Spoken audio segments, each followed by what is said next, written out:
because it's crippling my faith. We've been let down again, but we're hopeful and justice will end. Black lives matter, I sing it loud through the tears in hearts that shattered. We matter.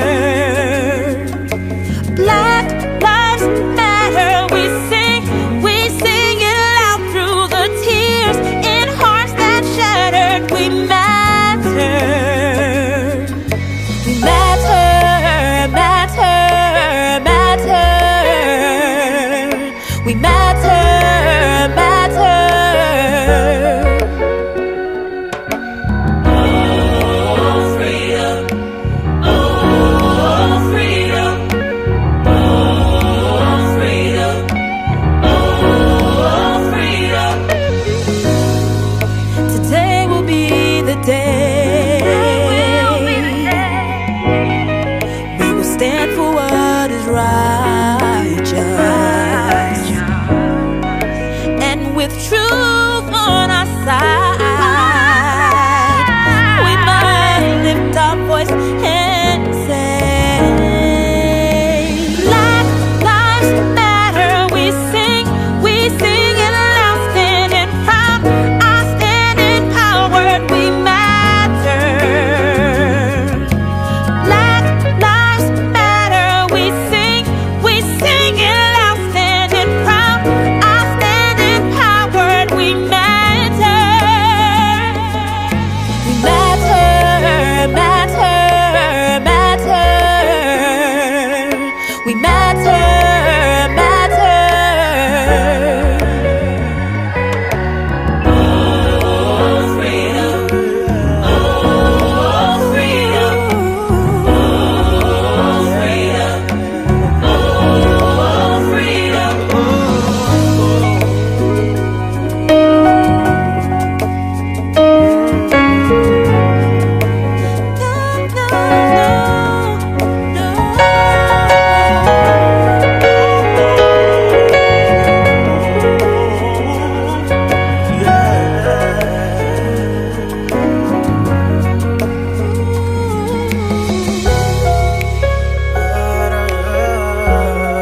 It really matters. We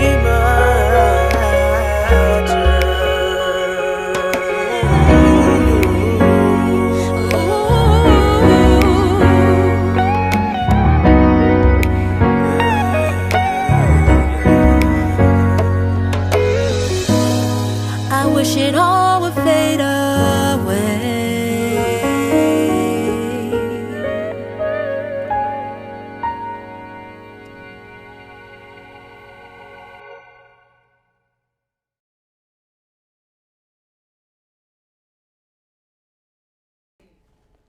Okay, ladies and gentlemen, welcome to Henry Parker Presents. And you just seen a quick clip called Black Life Matters by our host, Loveley Hoffman. And welcome to the show. Thank you for having me. So, give me a little bit of background about yourself. How'd you get started? Well, I got started singing actually in church. Both of my parents are ministers. So I started singing in church. That's where I got my first experience singing in front of people and just being courageous and going for it in the church. You're a PK, so welcome to the club. Yeah, I heard you were PK too. Right. So that's where I got my start. And then since then, it's been just performing and performing since then. Okay, so you just said, well, this is what I'm going to focus on, etc.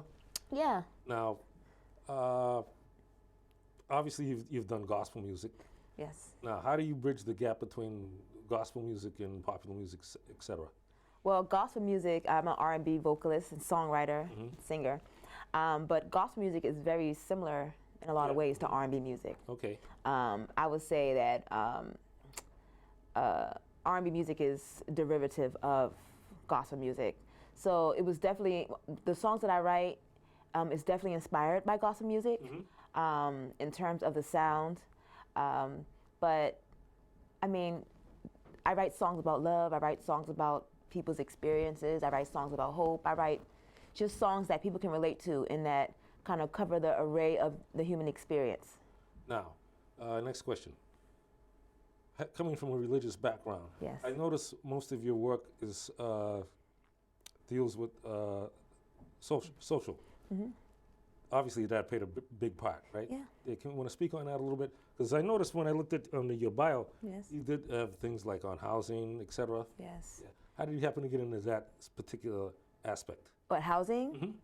Well, I got into housing because actually I live in Roxbury and I actually bought a condo. And I was actually a victim of predatory lending. And I joined this organization called City Life Vida Urbana, and they taught me about my rights as a homeowner and what I need to do to fight for my home and to stay in my home.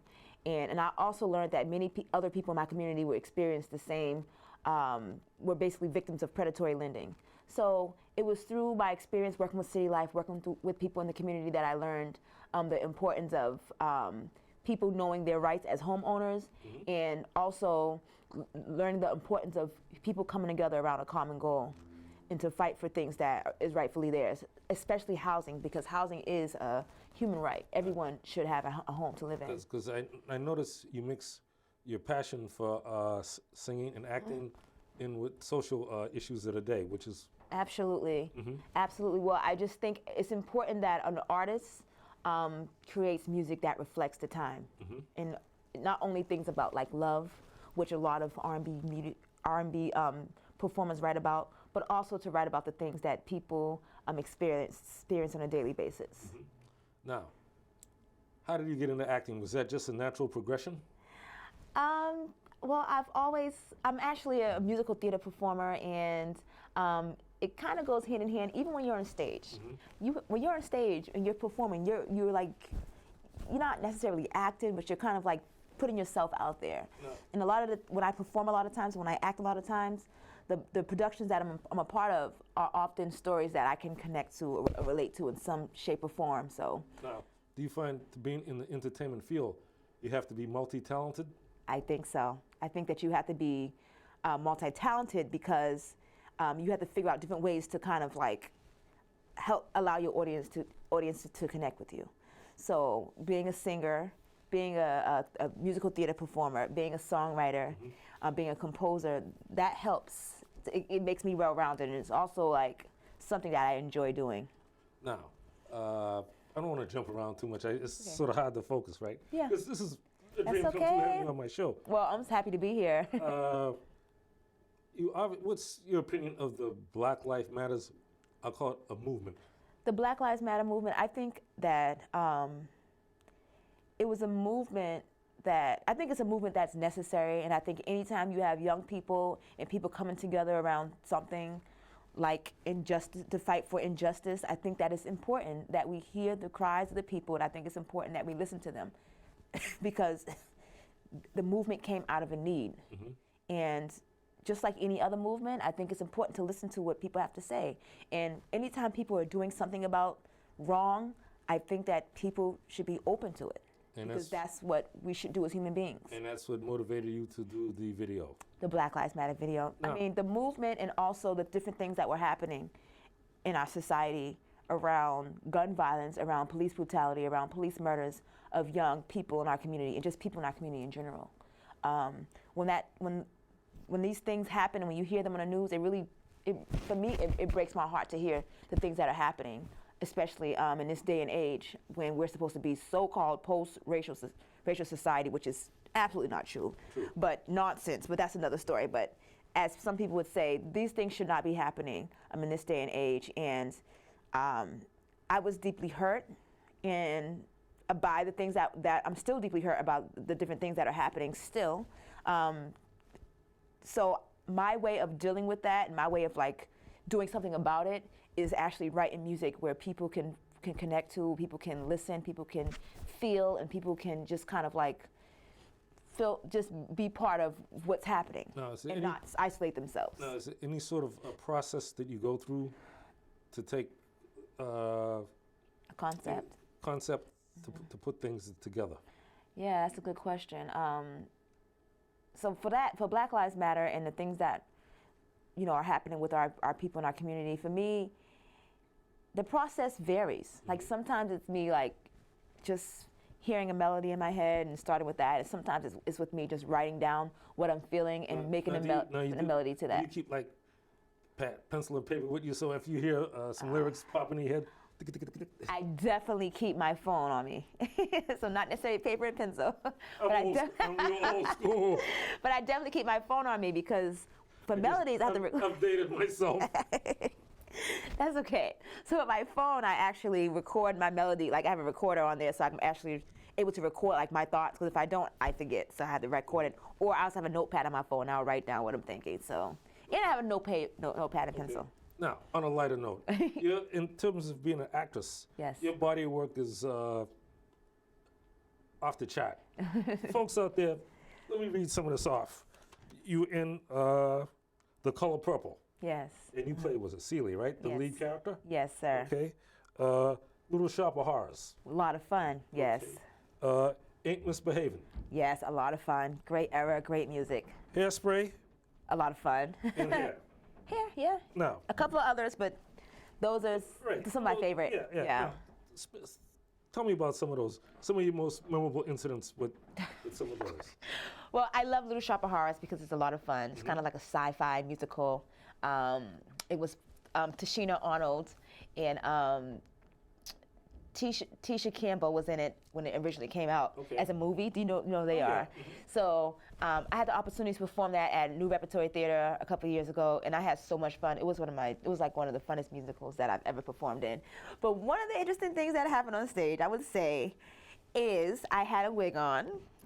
And that particular day, I actually invited my family to see me perform. And I was dancing so hard and having so much fun that my wig fell off. Okay. But it was a lot of fun. Malfunction. It was a lot of fun. And but also, The Color Purple was very dear to me because I connected with Celie's story a lot. And I received the 2015 Ernie Award for Best Actress in a Musical for that. But that was also a lot of fun, but also I felt connected because the story is just so moving. It's a story about hope. It's a story about like loving yourself. And it's a story about just spirituality and what that means to you. So I felt connected with various characters, actually. Even though I played Celie, I felt connected to various characters. Now that was, when the movie came out, that was quite controversial. That's true. And now, obviously you saw the movie first, right? I did see the movie, and I read the book, and then I actually read the play. So now, how much of a difference was in interpretation? I mean, I think you cannot take the entire book and make it into a musical or a movie because it'll be pretty lengthy. So you kind of got to take. It's up to the director to take the best parts out of the book. But I love the musical because I think musical is just universal, and I think it moves people. One of the interesting things about The Color Purple in terms of the controversy around that was the role of the Celie's husband, that she was forced to marry. But if you think about that time period and the way men were treating women, it wasn't just black men treating women that way. I mean, in some ways you would say a lot of black men were emulating what they were taught, right?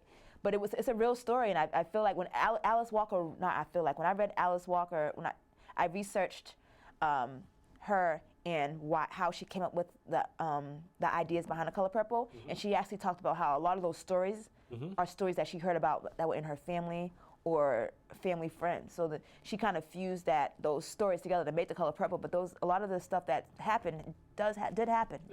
Because for the most part in the black family, things like that kept under wraps. In all families, not just black families. It's definitely a universal story. And I also recognize that Celie, the lead character, went from someone who didn't love herself, someone who didn't know who they were, to loving herself, being a successful businesswoman. And her sister, Nettie, traveling to Africa, would write her letters about the things that Celie thought were true. She learned a lot of things about like her heritage, about Africa, about how powerful her people were, and how God is really, like as the sister said, God is actually not a man; he's a woman. So her mindset changed, and the way she saw the world was definitely changed as well. Her she transformed, and just like all the other characters in the musical, they really changed. Even Mister, who was like this evil character, he actually he changed a lot too by the end of it.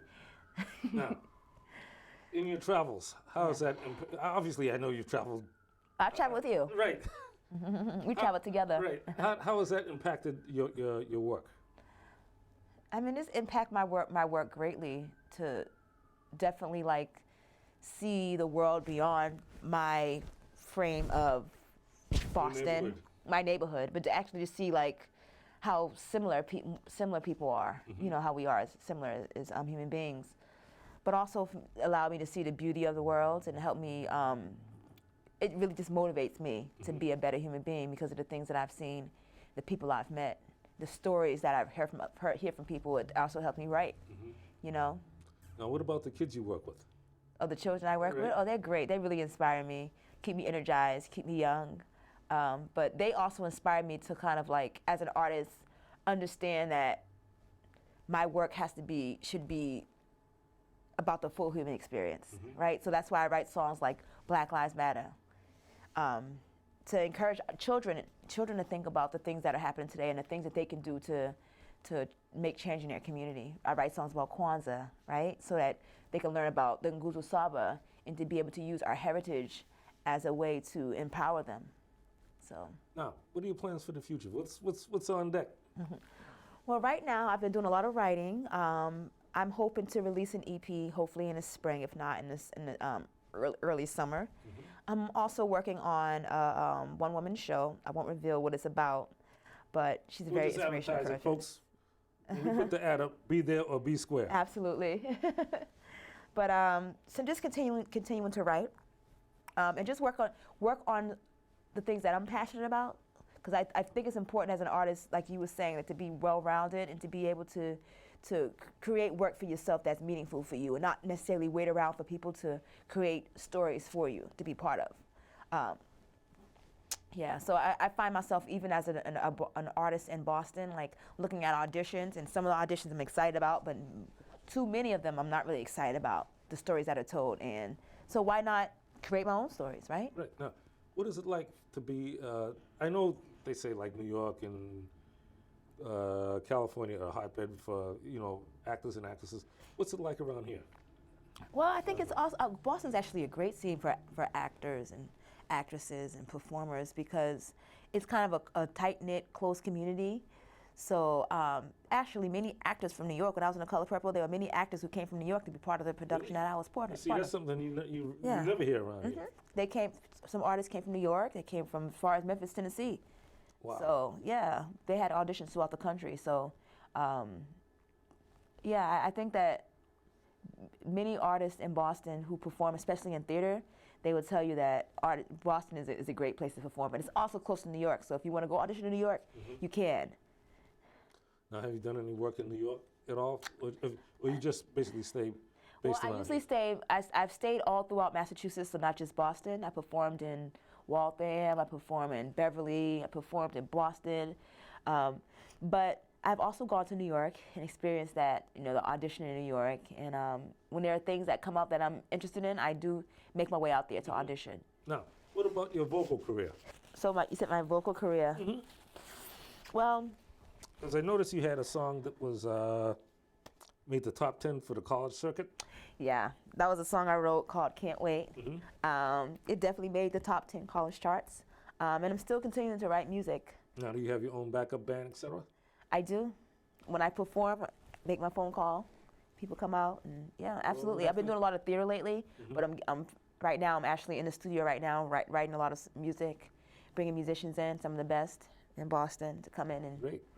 Now, when you write your songs, do you use the same process as you do for acting, etc., or how does that work? Well, my songs come to me, as I said, in different ways. Sometimes it could be me driving to work in the morning, or just walking down the street and I can hear a melody oh yes, and I'll just have to take out my phone and record it quickly. If you don't have no accident doing that, that would be messed up. Believe me, I'll pull over. I will pull over. And if not, I can usually remember it by the time I get to work. It's not that far from my house, but The acting is a little different.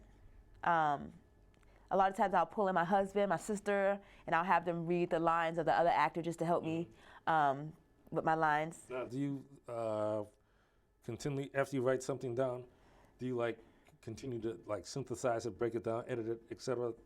Yes, my songs that I write, definitely.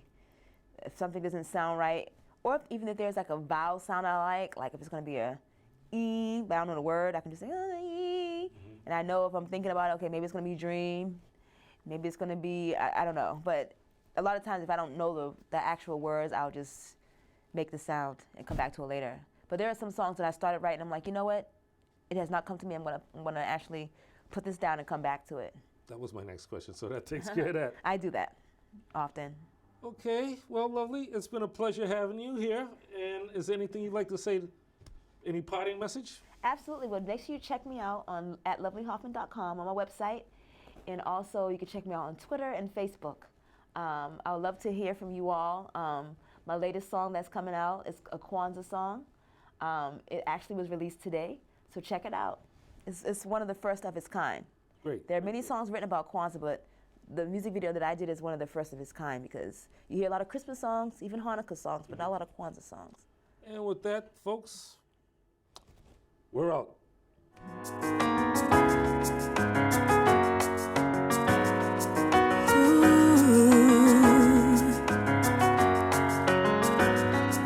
It's Kwanzaa, Kwanzaa.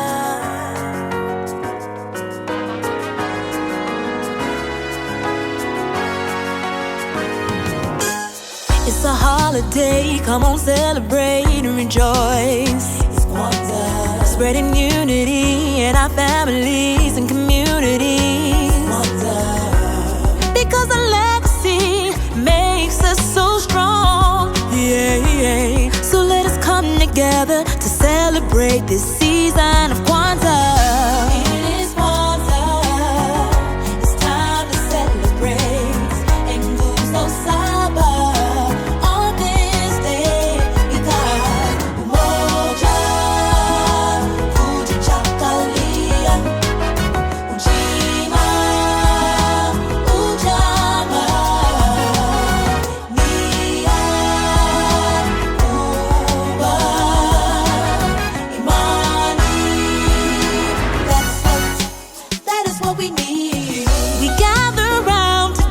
To reflect upon our past, we've come so far, remembering all of those who came before us on Kwanzaa, from Rosa to Malcolm to Dr. King and Turner, yeah, from Du Bois to Ashanti Wall, we honor you on Kwanzaa. It is Kwanzaa, yeah, it's time to celebrate.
Economic opportunity, yeah. Purpose is what we need, and creativity.